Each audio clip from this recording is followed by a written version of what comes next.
climbing it up. That's been given in the video. So what this is... And you could actually create like little stick figures with it, like this. But what's gonna happen later is going to dribble off, right? Yeah, it's gonna dribble off. But now...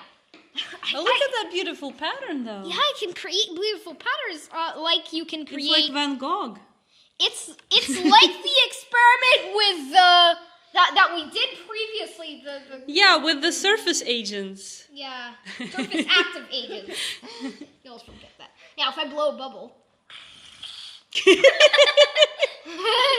let's see what happens.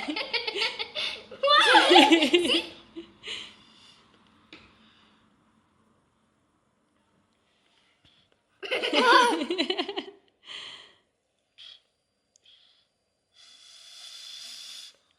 We followed Physics Girl's recipe at first. Whoa! But then our slime was a bit too liquid.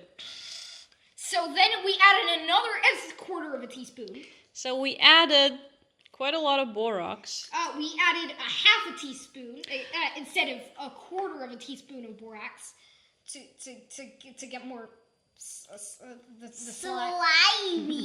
slime more slimy. And we also read about what borax actually is, because on our mission today in town, we first thought it was salt to clean the dishwasher.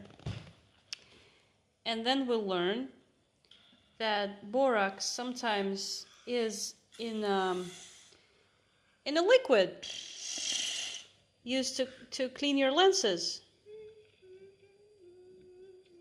So you can also, what you can do is you can mix the glue and the lens fluid and maybe even add some shaving cream, we've read. That's an alternative recipe. But we followed Physics Girl's recipe with just a little bit more borax, which is, we read what borax was, and it turned out to be what? It turned out to be by itself pure borax with either low or high pH. I don't really know which. Wow. But it's dangerous anyway. It's really dangerous. Because it can actually burn your skin. It can but burn what was your the skin. formula? You looked up the formula. But if you mix it with something, as long as you don't put Too much of it, you can too touch much the in slime. it, you can touch it. See? But what was the Now you formula? That was really You looked a it mouthful. up. Yeah, it was a big formula. Yeah, it was a big But which formula. elements are in it? Do you remember? Which elements are in it? It was, oh, wow, what a mouthful. It's sodium 2, and then in brackets, boron 4, oxygen 5, and then in parentheses, oxygen, hydrogen, close parentheses, 4, close brackets, times 8 H2O. So that's basically boron, sodium, Oxygen and hydrogen.